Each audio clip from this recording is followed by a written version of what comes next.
Hello friends, welcome back to Locally Raised.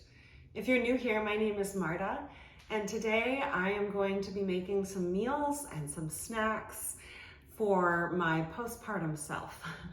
I am due to have baby number 3 in the first week in January. I have a 4-year-old daughter and a 2-year-old son, and so I want to make sure that I have some food in my freezer for my family and for myself when life gets a little bit more hectic with baby number 3.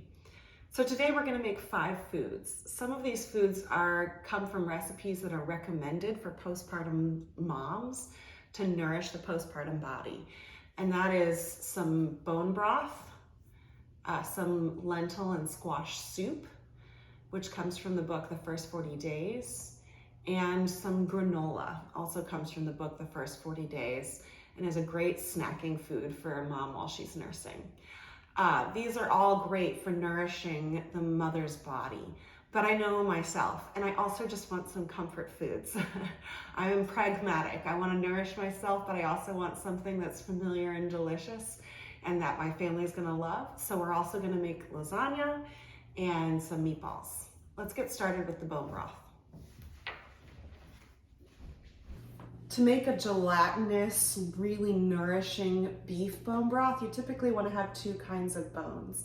Some marrow bones and some kind of meaty bones like knuckles or oxtails or shins, also called shanks. Today I'm going to use marrow bones and shin bones. So I'll show you what each of those looks like. And the process I'm using today is the same process that Mary on Mary's Nest demonstrates, and she gives a really thorough explanation of bone broth. So I'm not going to go into as much detail today. If you're interested in all the details about what makes an excellent bone broth, I will link that video below, and I encourage you to check it out. This is my shin bone. I purchased this from a local farmer. It's local grass-fed beef. So you'll see there's definitely some meat on it, and also the bone, and this is going to be my source of cartilage. Then I also have my marrow bones. That right there is that good marrow, and so that will hopefully come out while I'm cooking the broth. If it doesn't come out, I will poke it out, but that's going to add a lot of nutrition to my broth as well. I'll be using 4 pounds of bones to make this batch of bone broth in my slow cooker.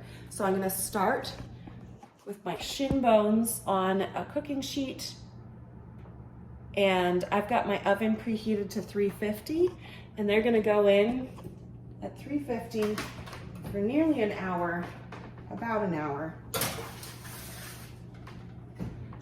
to brown. While my shin bones are browning in the oven, I'm going to put my marrow bones into my slow cooker. I've got 3 marrow bones. And I'm going to cover them with water.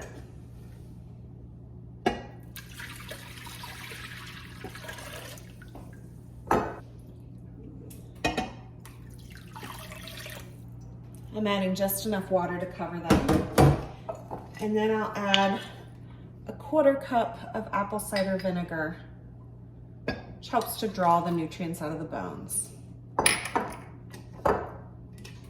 And that's going to sit for an hour while my shin bones brown. While those bones are browning, I'm going to chop up some of the things that I know I need for my other recipes. Start off with chopping up my onion and garlic for lasagna.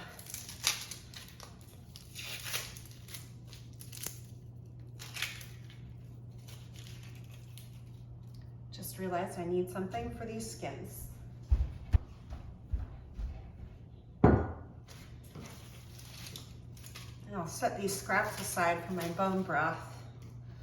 They are perfect for giving a little flavor, and the onion skins give a nice color.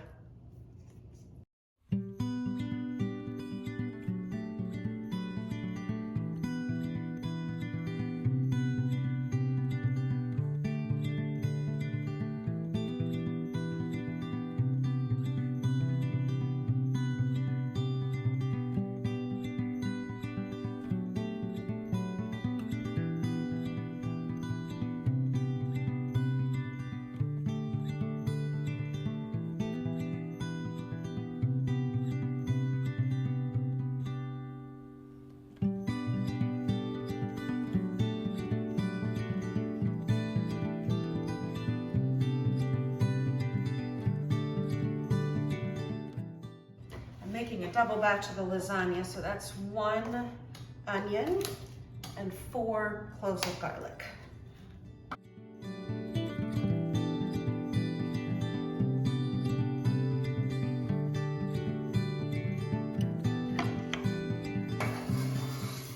That's the onion and garlic for my lasagna.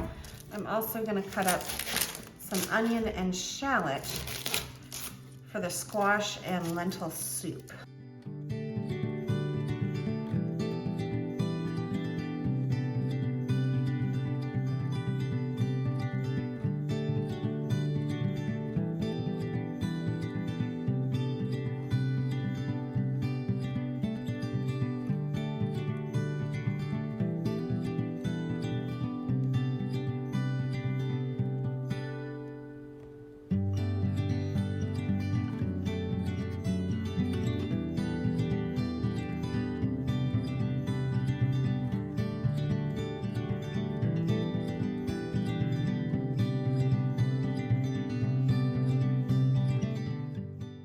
I'm also going to very roughly chop up onion and carrots for the bone broth.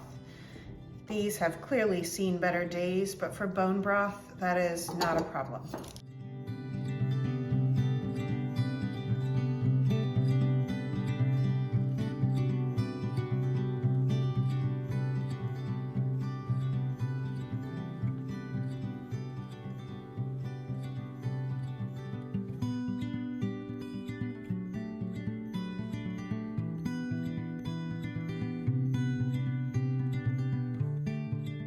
The last thing I need to chop up to prep for all these recipes is some butternut squash. This is from my garden, and I'm so happy to have it because all of my plants got powdery mildew and I didn't think I'd get anything from them. I pulled them out early and the squash weren't fully ripe yet, and I've placed them in my windowsill. Those are pretty unripe. I don't know if they'll get there, but these are ripening up nicely. And so they've been feeding us, which feels like a real win after thinking they were all a loss.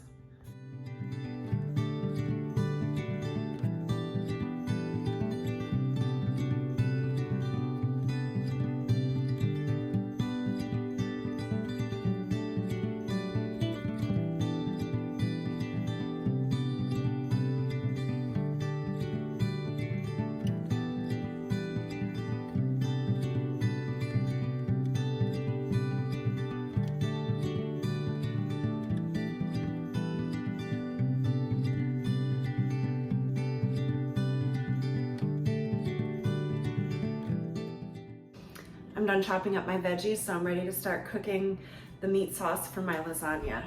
I've got some country sausage. This is from a local farmer. The recipe calls for Italian sausage. I'll use this instead and just add some more Italian seasoning.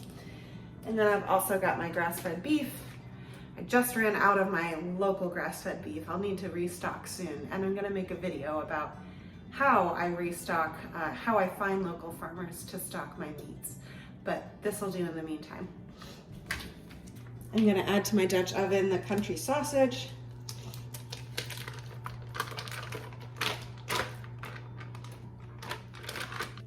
Ground beef.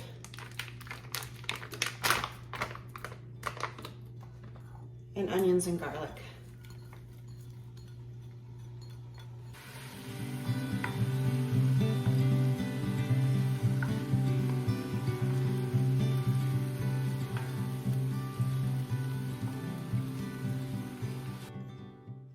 The meat has finished browning, so I'm adding in 2 quarts of home canned spaghetti sauce. This is the sauce we actually canned 2 weeks ago, and you can look back on that video from the Amish produce auction. I'm also crumbling in some of the oregano that I dried from my garden, as well as some of the basil that I dried from my garden. The recipe calls for Italian herbs. I just wanted to use my own basil and oregano. And of course, I always like a little bit of extra salt and some pepper.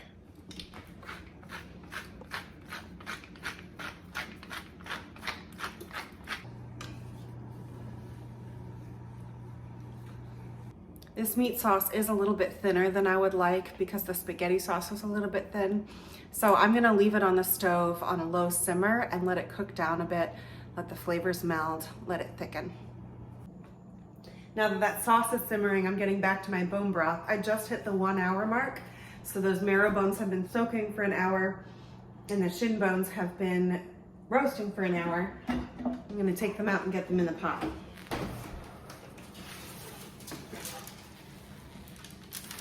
Whoa. That is a lot of fat and juice. All right, let's get them in the pot.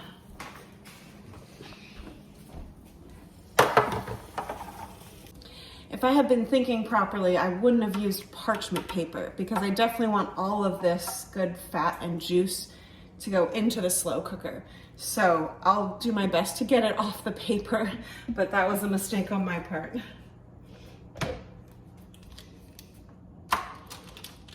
I'm gonna go in with the marrow bones.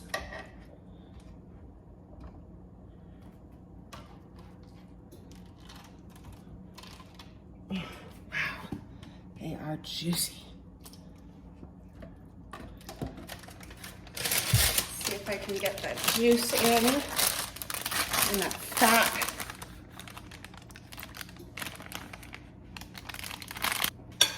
I'll put a few veggie scraps in there.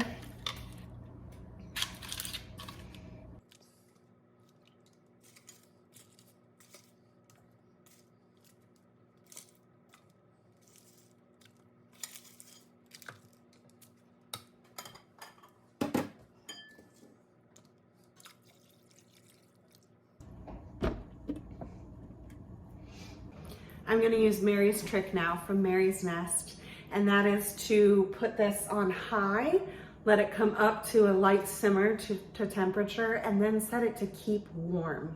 In the past, I'd always set it to low, and it simmered for the 12 or 24 hours that I cooked it, and my beef broth didn't always gel. And now I understand that I think the temperature was just a little bit too high, even on low, and so that broke down the gelatin. And so I'm gonna try this keep warm approach, and hopefully I'll get a more gelatinous broth. So I'll start with high. All right, I'm gonna see if I can juggle one more thing while the bone broth is coming up to temperature and my lasagna sauce is simmering down to thicken. I'm gonna start my butternut squash lentil soup. So let me get my stock pot on the stove. This recipe comes from the first 40 days, which is full of recipes that are specifically for postpartum moms. And I'm gonna make a double batch. So I'm gonna start off by putting a generous amount of coconut oil into the bottom of my pot.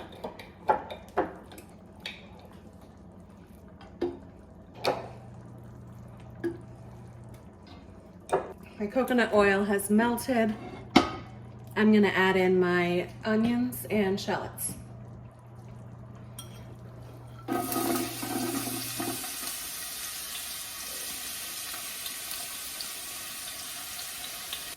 The onion has had a chance to brown, so now I'm gonna add my squash.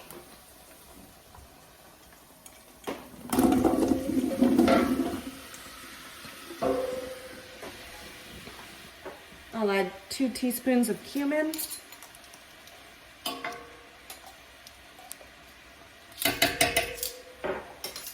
2 tablespoons of curry powder.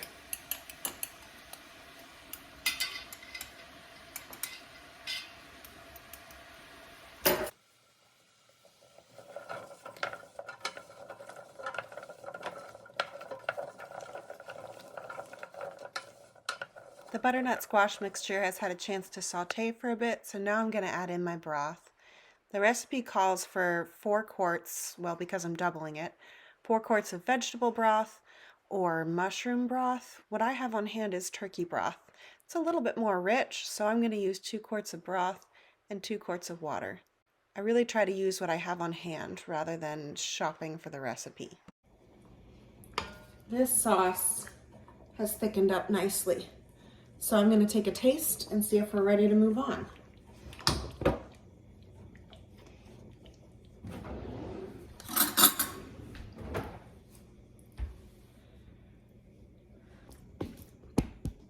I'd forgotten that we put wine in that spaghetti sauce. I love that flavor. I've never had lasagna with a sauce that has wine in it. I think it's gonna be pretty good. I'm gonna add a little bit more Italian seasoning and pepper. I think that'll make it just right. I guess I misspoke. I said I was gonna add more Italian seasoning, but I didn't add any the first time around. I just used my own basil and oregano. So let's get some of this in there.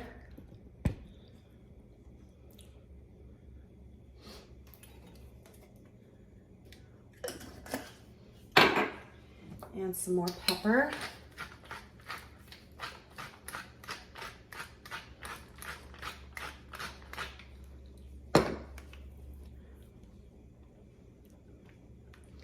Grab another spoon and give it a try.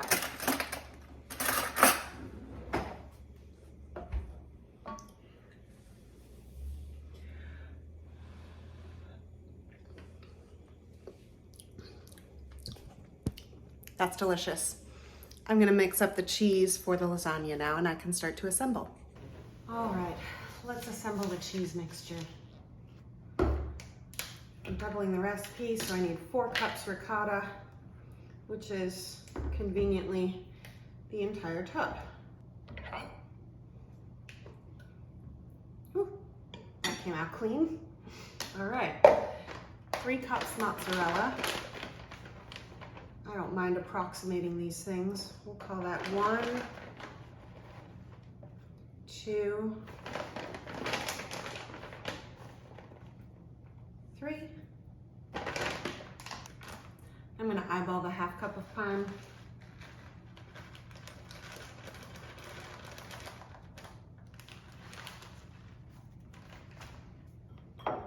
2 eggs. 1/2 teaspoon salt. And I'm adding in some chopped parsley, fresh from Mom's garden. I don't have parsley right now, but fortunately she does. There's all the contents of the cheese mixture. Let's get it mixed up.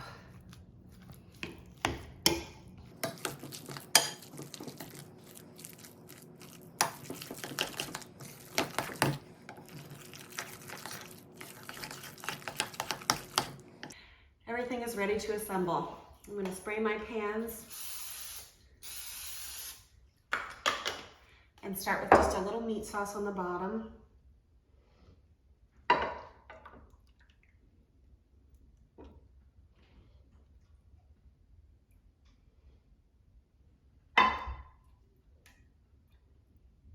And then it's ready for our first layer of noodles.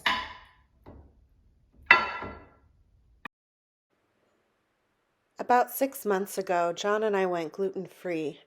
He's been dealing with some chronic joint pain that we discovered just went away when he cut out gluten. And I've been dealing with a couple other symptoms of inflammation that also seem to get a lot better when I stopped eating gluten. So it's been about half a year for us, and things like lasagna are definitely a rare treat. At first, when we went gluten-free, we tended to stay away from gluten-free products. I generally found that the flavor and the texture of them was just disappointing and left me wanting gluten. So we tend to eat foods that don't normally contain gluten anyways. However, I have found a brand of gluten-free pasta that I love, and that's Jovial pasta. And now that we've got that, every now and then we will enjoy a pasta night. I actually suspect that if I were to serve Jovial pasta to guests, they wouldn't know they were eating a gluten-free product.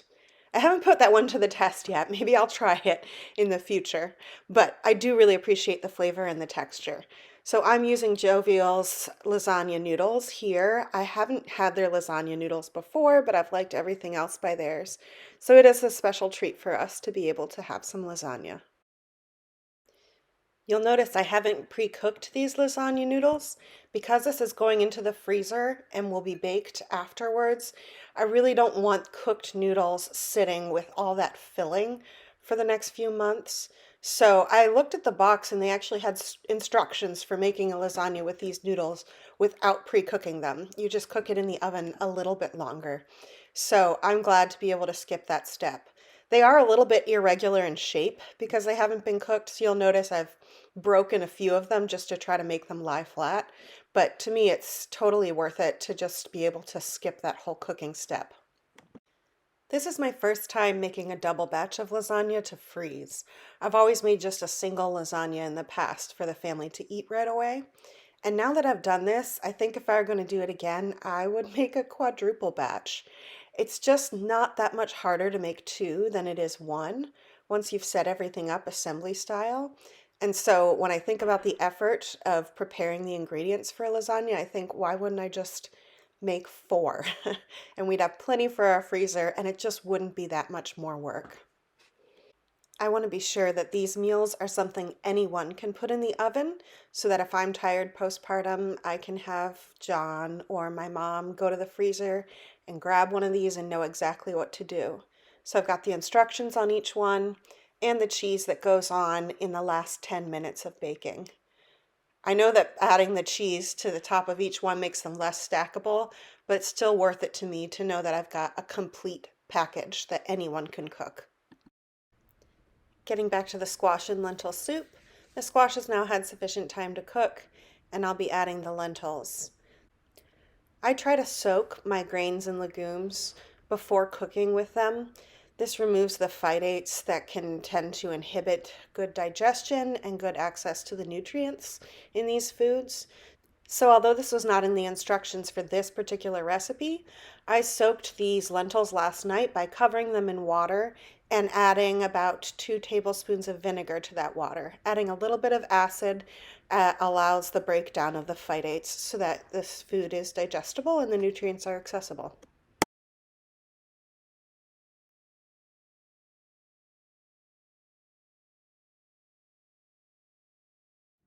My squash and lentil soup is done cooking. I'll give you a little look at it. It's a pretty color. So now I'm going to blend it in my immersion blender, and then I'll let it cool down and I'll pack it into mason jars for freezing.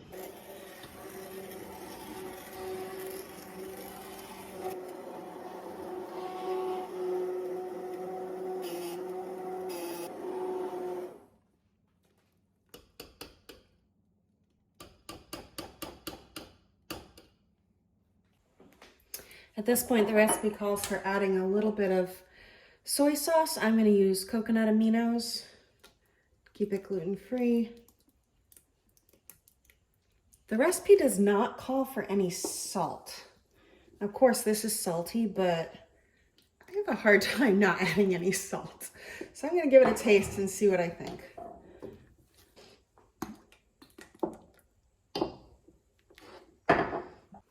Let's see how this tastes.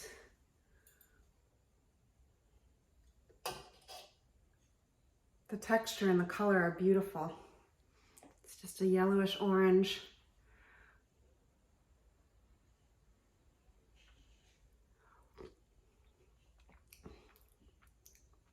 I'm gonna salt it. I can't help it. It's flavorful, but I would love some salt in there.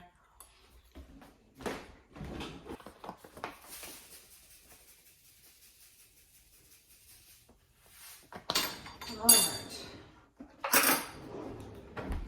Let's try this again.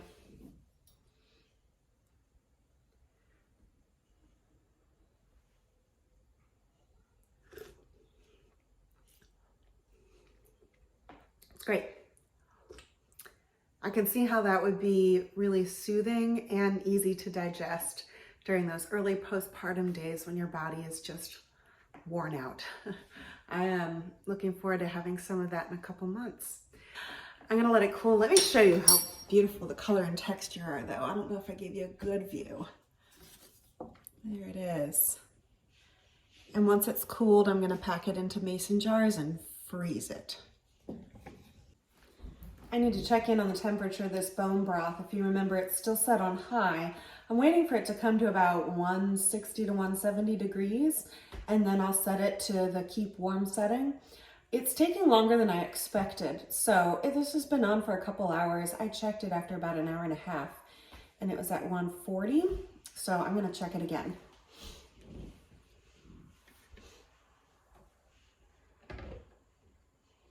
smells good.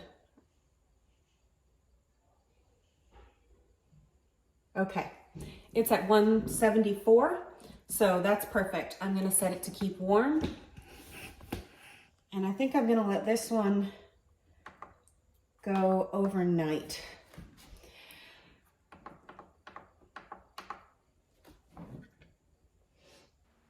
The squash and lentil soup has cooled and is ready to be packed and frozen.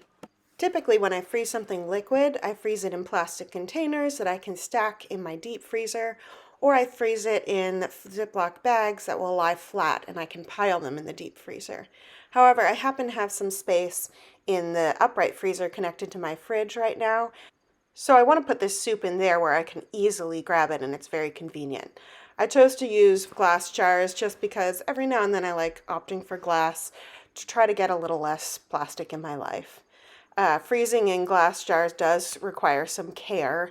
There needs to be a decent amount of headspace, and the lid needs to be placed on very loosely so that there is accommodation for the liquid to expand as it freezes. Now that the soup's in the freezer, I'm ready to move on to the meatballs. I recently started making up massive batches of meatballs to freeze because I just found that I could use them in so many different ways when it's time to put together a meal. So for example,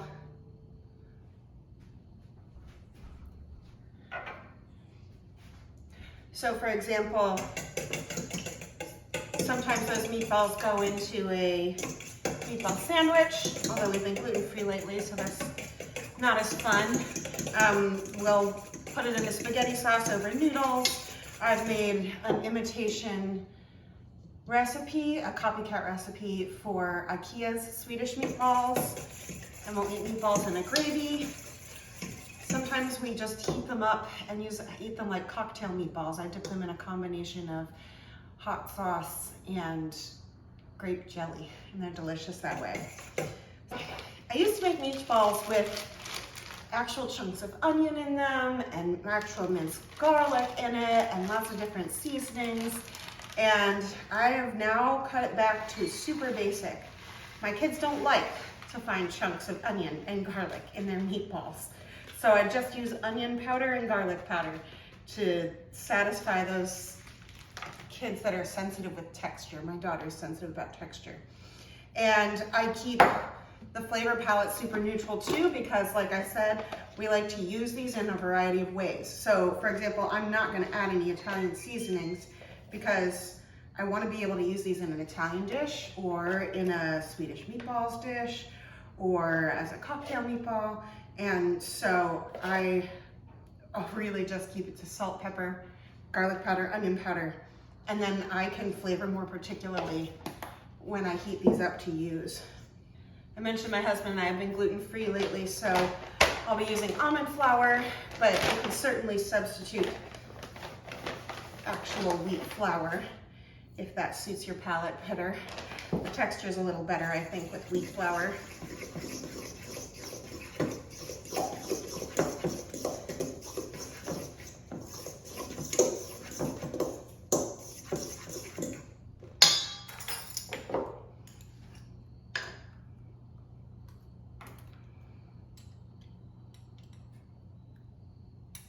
It's my garlic powder. Whoops. Garlic never hurt anybody. And onion powder.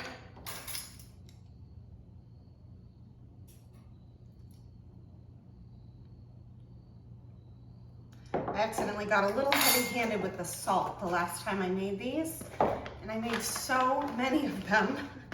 We ate dozens and dozens of very salty meatballs. So I'm going to try to restrain myself this time. Tablespoon and a half. Okay.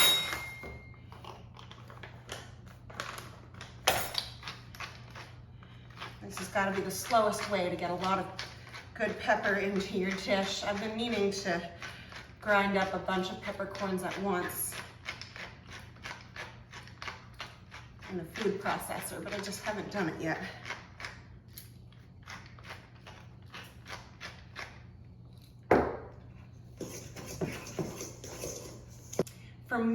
I really like the flavor of using partly ground beef and partly ground pork, but you could certainly use all ground beef if that's what you like. Make this to your liking. So I've got some ground beef from a local farmer. If you're new here, that's kind of what I'm about. I started this channel because I started a journey to try to source our food differently. So I'm trying to grow and raise more food at home. We're growing right now. The raising will start hopefully in the spring. And then also what I can't grow and raise at home, I'm trying to source from local farmers. So this is pasture raised pork from a farmer just down the road. And unfortunately, I just ran out of my local grass-fed beef. So this is from the store. I'll need to make a trip soon to restock.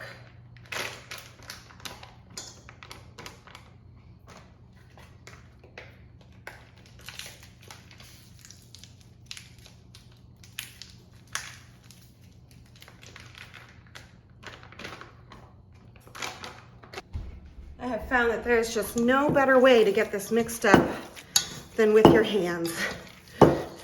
It's a little gross, but it has to be done. Of course, you could use gloves if you prefer. I'm just not up for that. So I've washed my hands and taken off, oh, I was gonna say I've taken off my rings. I guess I forgot one. Took off my wedding rings.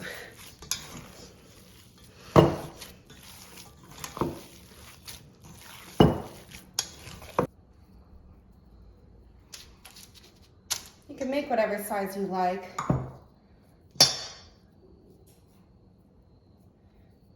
I like a generous, I don't know, tablespoon and a half.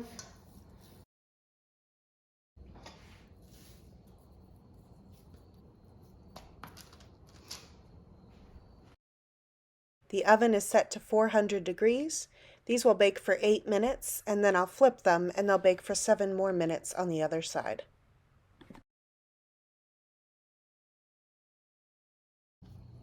You know, if I'm completely honest, for the past few weeks I've been feeling a little anxious about this whole anticipation of another baby. I'm going to be having a C-section. I had one with my past 2 kids, and so I know now what that surgery is like, really what that recovery process feels like. And of course I know what it feels like to have those seasons of very little sleep and sleep grabbed in 2 to 3 hour increments. And so I just kind of had this feeling of bracing myself. It's coming. And then last week I went to a conference with my sister. I don't know if conference is the right word. A gathering. It was a gathering of women who are mothers and are interested in wellness. And we just heard from some guest speakers. And as you can imagine, a room full of a couple hundred women who are interested in motherhood and wellness. There were pregnant women and babies everywhere. And as I looked around at all those babies, I just suddenly switched from anxious to excited. Of course, there's always going to be a little anxious under the surface. That's fine, that's life. But just seeing those tiny baby faces and suddenly felt the reality that past the C-section recovery and past the little sleepless season in the beginning, it's gonna be another person in my house. And I'm curious what they're gonna be like. We don't know if it's gonna be a boy or a girl. We decided to go for a surprise this time around. And so yeah, I'm just kind of curious what this little boy or girl is gonna be like and look like and how they interact with their siblings. It's been a very active baby. Probably my most active. So all I know about this baby so far is that it's a mover. Won't be long before I'll know more.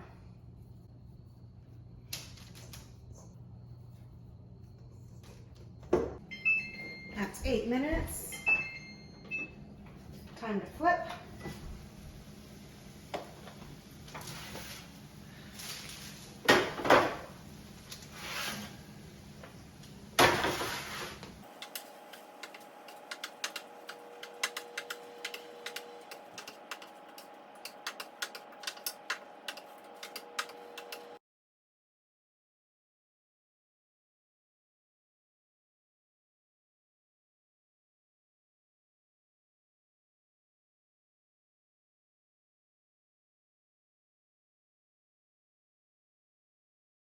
The first batch of meatballs has cooled off. You can see we've eaten a few. It's dinner time around here. I'm now combining them onto one tray to put them in the freezer to flash freeze. They need to be flash frozen for about an hour before I can combine them in Ziploc bags for long-term storage in the freezer. It's not quite a perfect fit, but it'll do. The last batch of meatballs is done. I'll flash freeze them and they'll go into Ziploc bags and into the freezer, and that's about 4 dozen that we can easily reheat.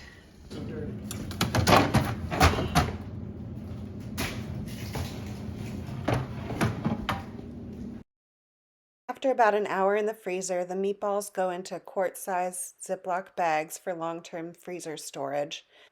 I aim to squeeze as much air as I can out of each bag to avoid freezer burn.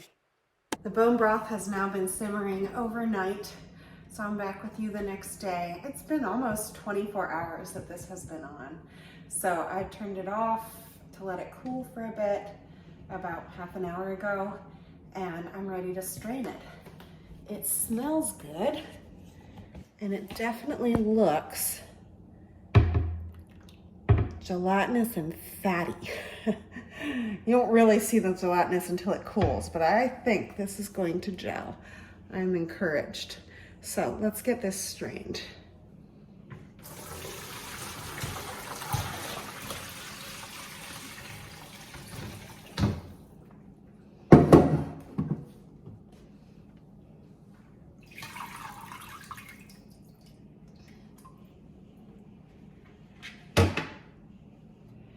You can see here the marrow bones have not lost their marrow. It hasn't fallen out.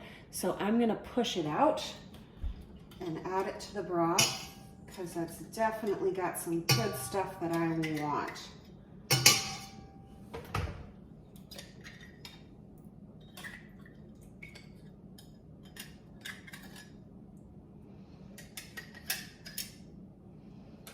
And now it's hollowed out. I'm gonna sort out the veggies here to discard, but I'm gonna save these bones. They're good for another round of bone broth, so they will serve me again. And as for this broth, I'm gonna strain it one more time, go through a finer mesh strain.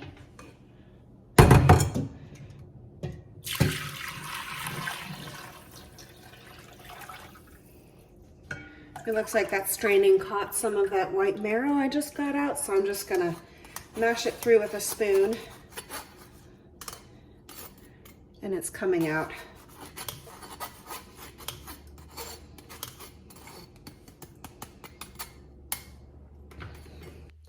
There's my broth.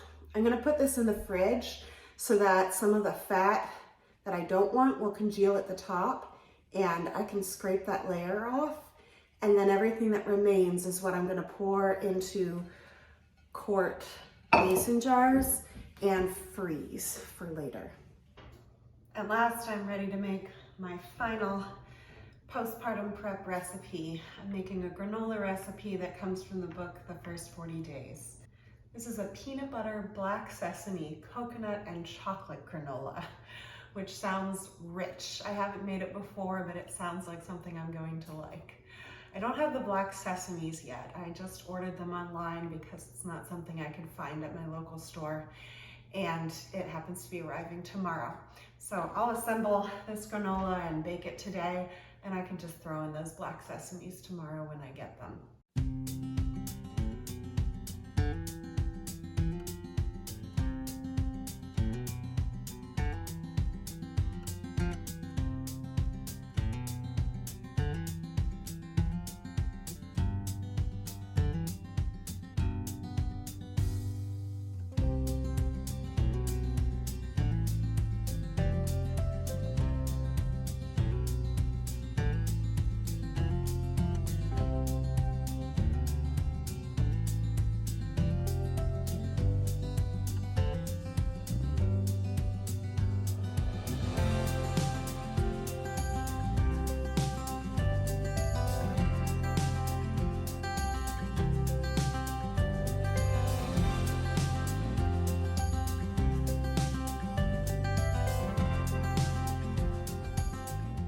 When I was postpartum with my firstborn, I didn't really think about what I ate.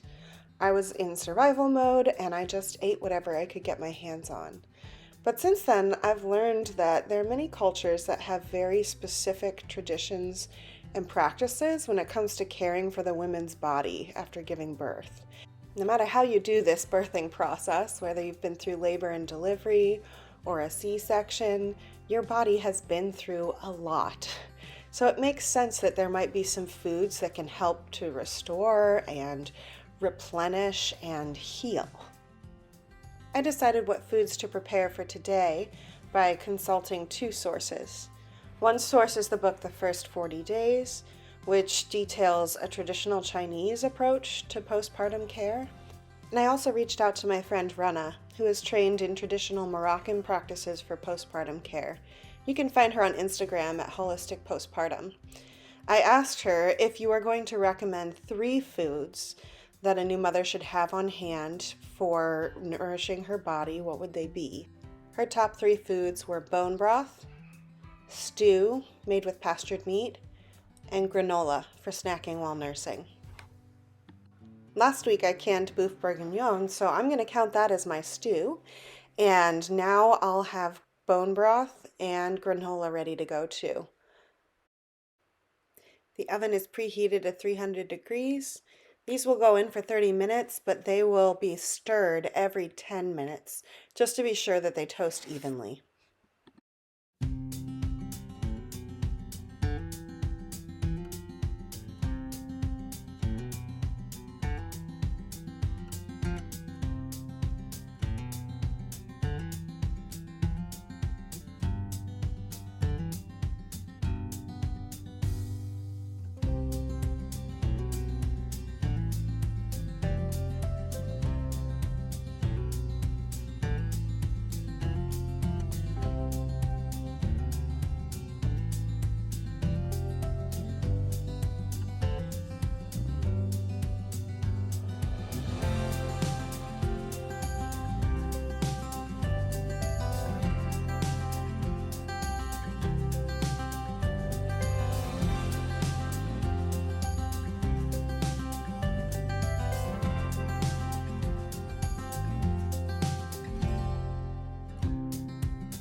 Here's my bone broth now that it's cooled. As you can see, it's got this layer of fat on top, so I'm going to skim that off and then store it in these.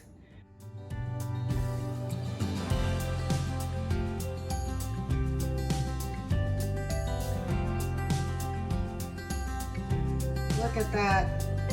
That broth has a nice wobble to it.